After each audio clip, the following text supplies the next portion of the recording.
Alhamdulillah, syukur kita kehadrat Allah Subhanahu wa taala. Kerana dengan izinnya jua dapat kita lagi bersama-sama solat berjemaah, nikmat yang besar daripadanya. Dan dapat lagi kita duduk sekejap antara maghrib menunggu isyak, untuk kita sama-sama menghilangkan kegelapan jahil daripada diri kita, yang mana kejahilanlah yang membawa seseorang ke neraka Allah Subhanahu wa taala. Baik, terus kita kepada rukun yang seterusnya, iaitulah iktidal, rukun yang keenam di dalam rukun sembahyang yang wajib kita buat dengan sah, ialah rukun iktidal. Iktidal maknanya ialah lurus ataupun sederhana, ataupun rukun yang berlaku antara rokok dan sujud. Maknanya berdiri balik selepas rokok. Iktidal ialah berdiri balik selepas rokok, seperti berdiri jugalah, tetapi dipanggil iktidal bukan qiyam, sebab ianya berlaku selepas rokok. Jika sebelum rokok baru dinamakan qiyam, berdiri tegak. Bila selepas rokok dipanggil iktidal, rukun yang berasingan. Jadi rukun penting ni. Walaupun di zaman dahulu kala, sebelum zaman Nabi Muhammad SAW, tidak ada iktidal, qiyam terus sujud. Zaman Nabi kita Muhammad SAW, Allah Ta'ala tambah, kena ada rokok dan iktidal. Dua lagi rukun yang ditambah supaya dapat menyempurnakan ibadat umat Nabi Muhammad SAW agar berbeza dengan umat yang terdahulu. Sebab kita ni umat yang berbeza, umat yang terakhir, umat terbaik, maka ibadat mereka pun terbaik, pahala pun terbaik. Buat sikit dapat banyak, sikit je beramal tapi dapat puluhan ribu, juta dapat. Siapa masuk pasar baca doa pasar dapat 2 juta pahala. Kalau tukar kepada ringgit, 2 juta ringgit lah. Umat dulu tak dapat macam tu. Umat dahulu buat satu ganjaran diberi 1 pahala. Ataupun tak sampailah kepada juta-juta. Kita ni subhanallah, baca la ilaha illallah Muhammadur Rasulullah fi kulli lamhatin wa nafasin adada ma wasi'a ilmullah, dapat 2 juta pahala juga. Banyak benda yang sedikit amalannya berjuta-juta. Rugilah jika kita tidak amal. Jadi umat terbaik diberi rokok dan iktidal. Itulah kembali kepada berdiri selepas rokok. Wajib kita tahu syarat-syarat sah iktidal.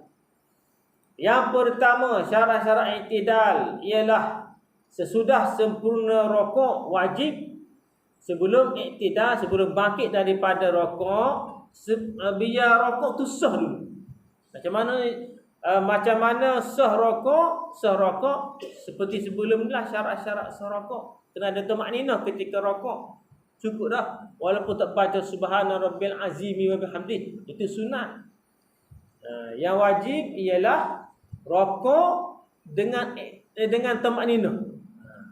Sekadar, mana sekurang-kurang rokok, tapak tangan ni, dua-dua tapak tangan mencecah lutut. Itu sekurang-kurang wajib dalam rokok. Yang afdal, genggam kepala lutut dengan kedua-dua tapak tangan, menghadap kiblat lah. Katakan ni lutut ni, pegang gitu lutut. Bukan gini, gini. Yang menghadap kiblat. Ada orang dia pegang gitu betis dia. Ada pegang kali kiri ginilah. Dah salah dia gini, pegang gini. Menghadap kiblat. Tangan tu, tapak tangan, belakang tangan menghadap kiblat. Tapak tangan memegang kemas kepala lutut. Pegang, bukan letak. Sunat je, Dia sunnah yang sunat pegang, bukan letak. Letak tu adalah sekurang-kurang wajib dalam mengesahkan rokok. Itu beza dia.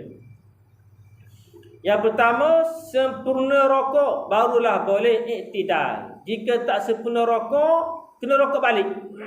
Kita daripada berdiri qiyam, tak, kita rokok. Rokok tu tak sempurna, tidak ada tamakninah, maka kita iktidal dah. Iktidal tak dikira. Dia kena kembali kepada rokok, biar ada tamakninah dulu, baru boleh bangkit iktidal. Wajib ada tamakninah ketika rokok. 4 perkara, 4 tempat wajib ada tamakninah. Rokok, iktidal, sujud dan duduk antara dua sujud. Jadi ini kena apalah, kenapa ada kena ingat. Kena beringat. 4 ni. Ramai yang kecundang ketika iktidal. Ayat tu ramai yang kita perhati di mana-mana studio ke sini ke. Bila dia sembahyang depan kita tertengok, terkelih, memang fail dalam iktidal. Tak kira budak, remaja, orang tua sama. Kapung pun sama, kita tengok. Sebab dah 60 tahun dah sembahyang, kesian juga. Bukan tak mengajar. Masa mengajar mungkin tidur. Ataupun tak tahulah macam mana, berkhayal. Tak beri tumpuan. Jadi sayanglah 60 tahun ibadat sia-sia. Tidak diterima Allah. Sembahyanglah yang paling utama. Jadi kena betul balik. 4 rukun ni dia kena ada tamakninah. Rukuk, iktidal, sujud dan duduk antara dua sujud. Belum lagi bab Fatihah, bab takbir, rukun belakang tu rukun qauli tu. Ni rukun fi'li, perbuatan. Qauli ucapan, macam ucapan takbiratul ihram, itu wajib kena betul-betul sah tu. Al-Fatihah, tahiyat akhir, selawat kepada Nabi dalam tahiyat akhir dan salam pertama, itu rukun qauli. Rukun ucapan wajib sah, wajib sebut maulid, betul makhraj, baru sah. Apa nama ni? Sembahyang kita. Yang kedua, menyengajakan bangkit untuk iktidal. Bila sempurna rokok dah, ada tamakninah iktidal. Iktidal pun sempurna dah, apa nama ni? Semula. Bila rokok sempurna dah, ada tamakninah, maka kita iktidal tu kerana iktidal. Bukan kerana nak berterpinggir.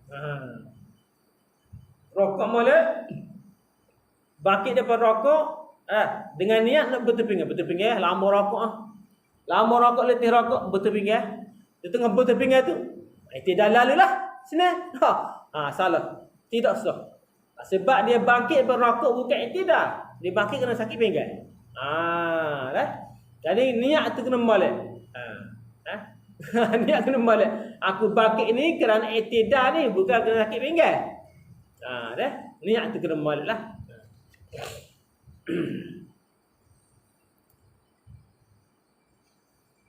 Ataupun dia bangkit kepada iktidal kerana takut sesuatu.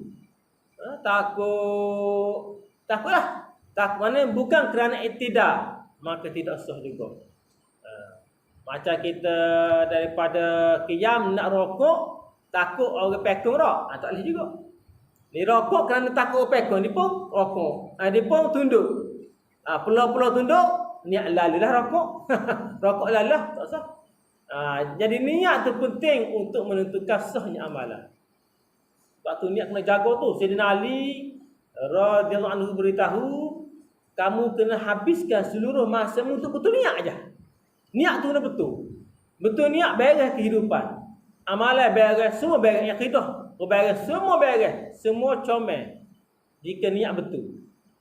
Niat makan nasi sebab gapo. Niat naik motor sebab gapo. Niat nak sembahyang sebab gapo. Niat baca Quran kerana apa. Betul niat, betul. Betul semua niat tu. Niat pergi kenduri, tak. Niat kerana gapo kenduri. Kerana makan nasi semata-mata, tak ada pahala. Aku makan kenduri, mari orang Jepun makan kenduri ni, tahlil ke apa ke, aku nak makan nasi daging ni. Sebab dia kata awak tahlil nasi daging lepas tu. Maka pergilah kenduri tahlil kerana nak makan nasi daging. Boleh pahala tak? Tak boleh. Kalau dia kenduri kerana menyahut jemputan, menerima jemputan, itu baru boleh pahala. Sebab dia tanda ikram muslimin, meraihkan saudara seagama. Tu baru boleh pahala. Kerana menerima jemputan saudara, memenuhi jemputan saudara, baru boleh pahala.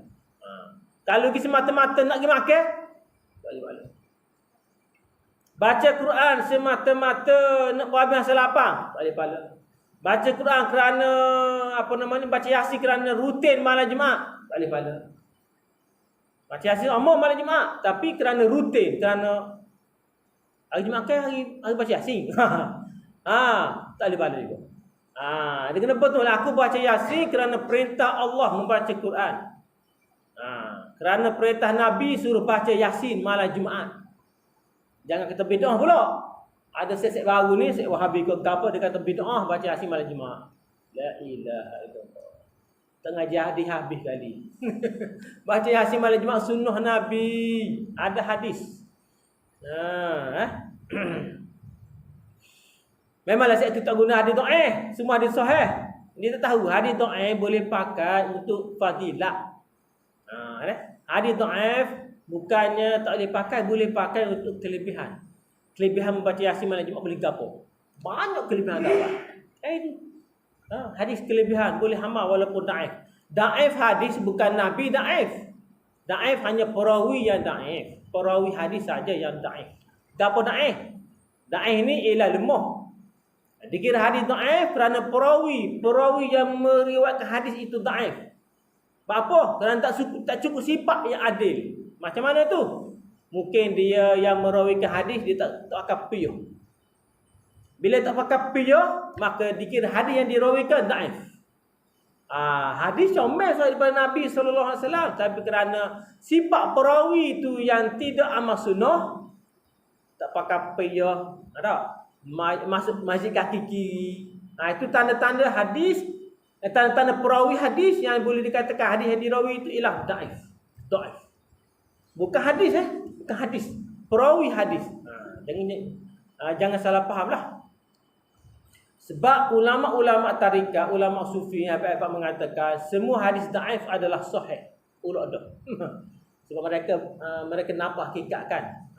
Semua hadis dhaif adalah sahih. Jadi dhaif sahih ni hanya di kalangan ulama fiqh saja, ulama hadis, ulama zahir. Ulama yang ilmu kerohanian yang tinggi, mereka nampak boleh jelas. Ini walaupun hadis dhaif sebenarnya hadis sahih daripada Rasulullah sallallahu alaihi wasallam. Dhaif bukannya Rasulullah, bukan hadis Rasulullah, tapi perawi hadis saja yang dhaif. Sifatnya yang lemah. Lemah dalam mengamalkan sunnah Nabi sallallahu alaihi wasallam.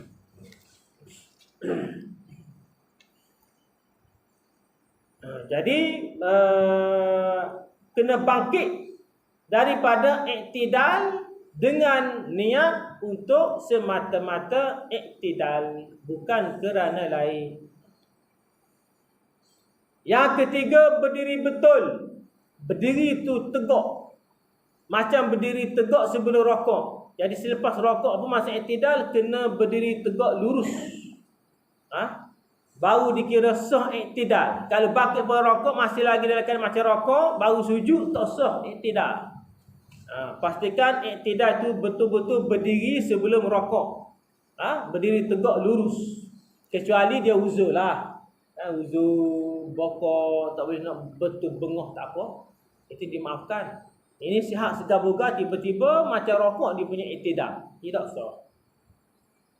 Yang keempat, tamakninah dalam iktidal. Sebut dah. Yang kedua ni, yang pertama dalam rokok, yang ketiga, yang pertama dalam rokok, yang kedua dalam iktidal. Wajib ada tamakninah. Seketika diam. Diam sejenak seketika, kata ulama sekadar kita menyebut subhanallah. Bukan subhanah. Subhanallah. Maknanya sami Allahu liman hamidah, subhanallah. Boleh dah tunggu rokok. Seolah-olah kita sebut gitulah. Sami Allahu liman hamidah, subhanallah. Boleh dah rokok. Boleh dah sujud.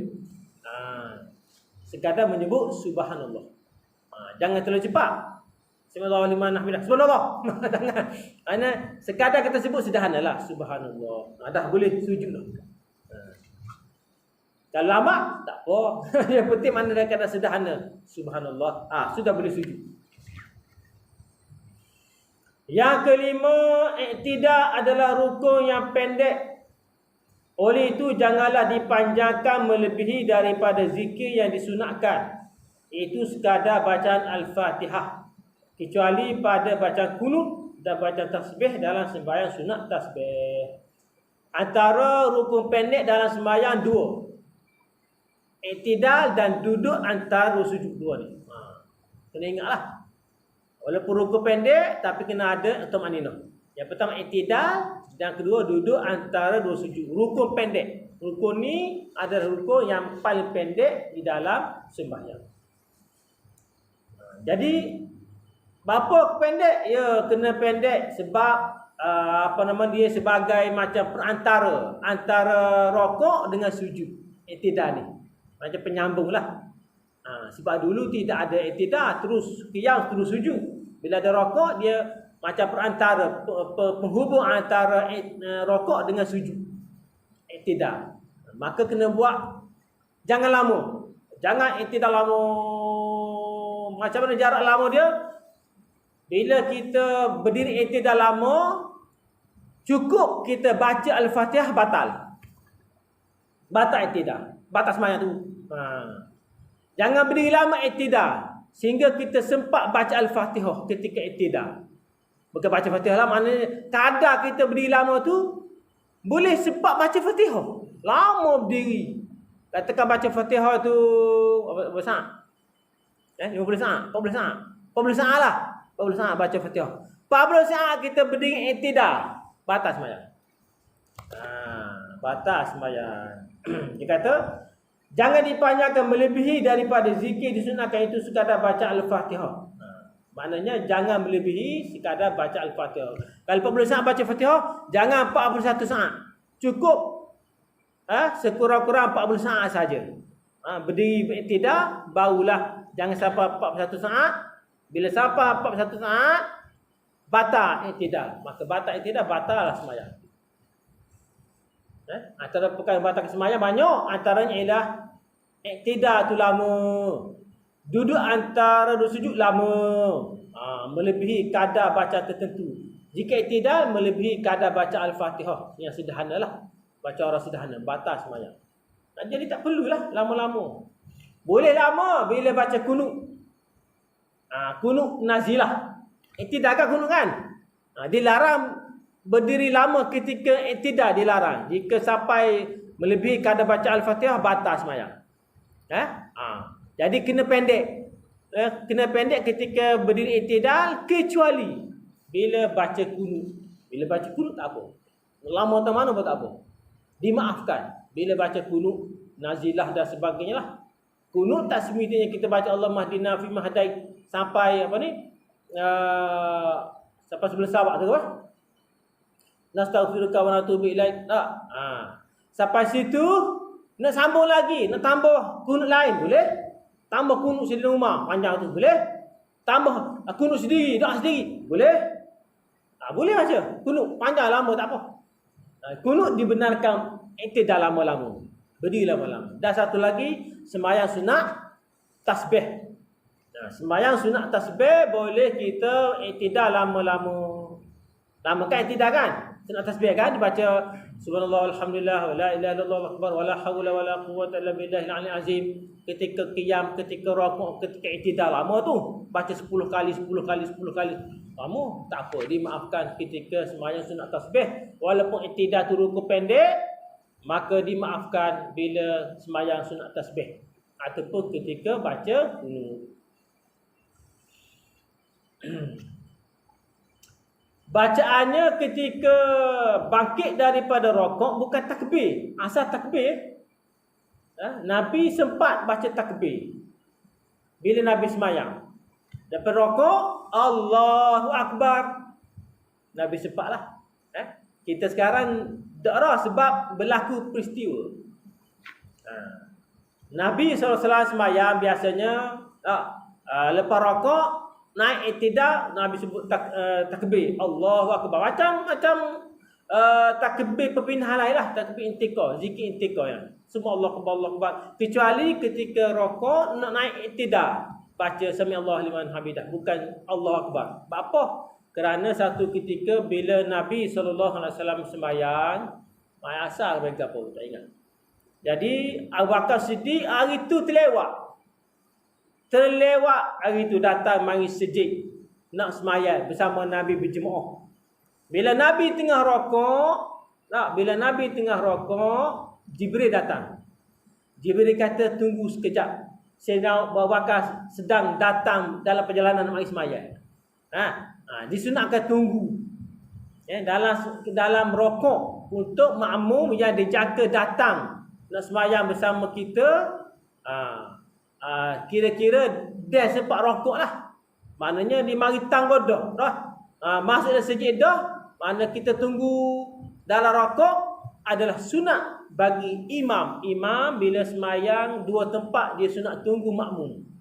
Pertama ketika rokok, tunggu makmum masuk semayang dan lepas makmum takbir.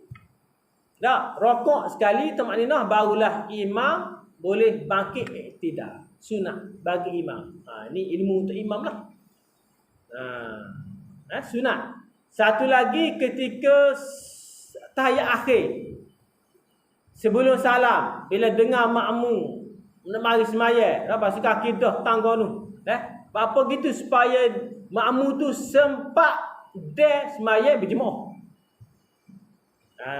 Jadi sebelum kita salam tu tunggu. Habis dah baca tahiyat akhir, bacalah doa lain dalam tahiyat akhir tu.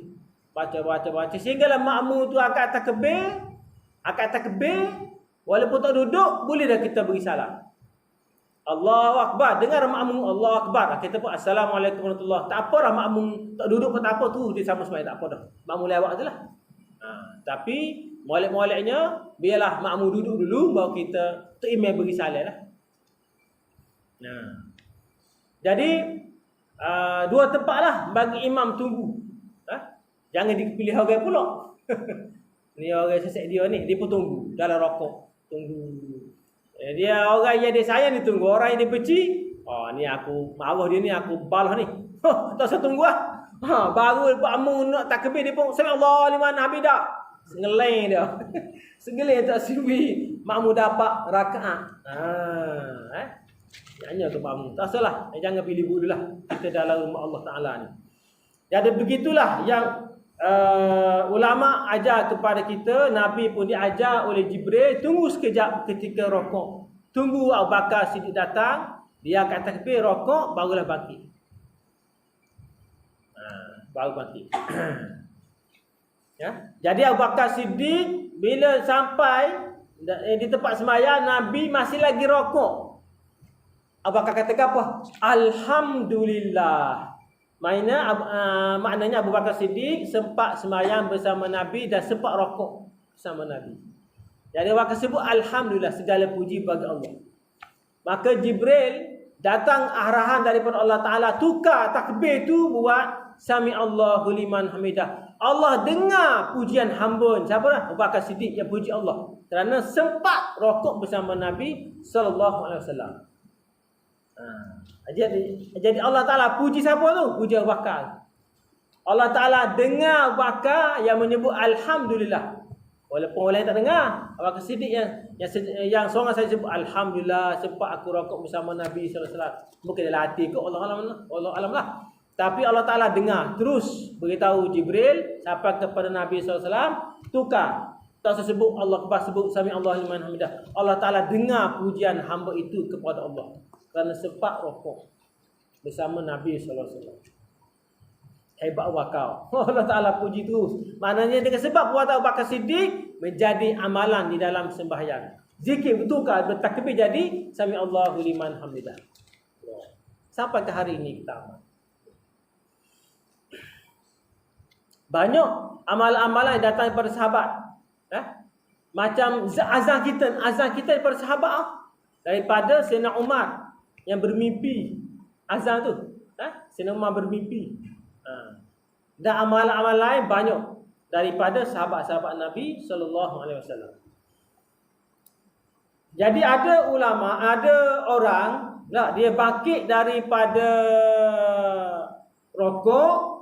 Tangan tu dia letak mana? Sami Allahu liman hamidah. Letak bawah ke letak semula macam dia sebelum rokok? Ni ada perbuatanlah bila kita tengok ada orang sembahyang gitu. Sami Allah liman hamidah buat gini semula. Boleh ke tak? Ada orang sami Allah liman hamidah, dia lurus, tangan lurus ke bawah. Ada pernah tengok tak? Saya pernah tengok. Jadi bila kita rujuk balik, memang boleh dibolehkan kita meletakkan tangan, melurus tangan selepas kita sami Allah liman hamidah. Sami Allah liman hamidah. Tidak tu kan? Jadi tangan lurus. Boleh? Sami Allah liman hamidah. Di sini mula. Baru lurus. Boleh juga. Tapi yang mana yang afdal? Yang afdal ulama bagi tahu ialah tangan itu dilepaskan ke bawah. Itulah pendapat terbanyak ulama. Terbanyak ulama. Tangan lurus ke bawah. Maknanya sami Allah liman hamidah, bangkit berrokok, ketika i'tidal tangan lurus ke bawah. Tak perlu lagi letak sini.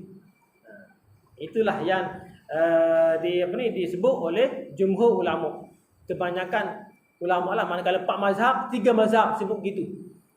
Sunat letak ke bawah. Bukan letak di sini.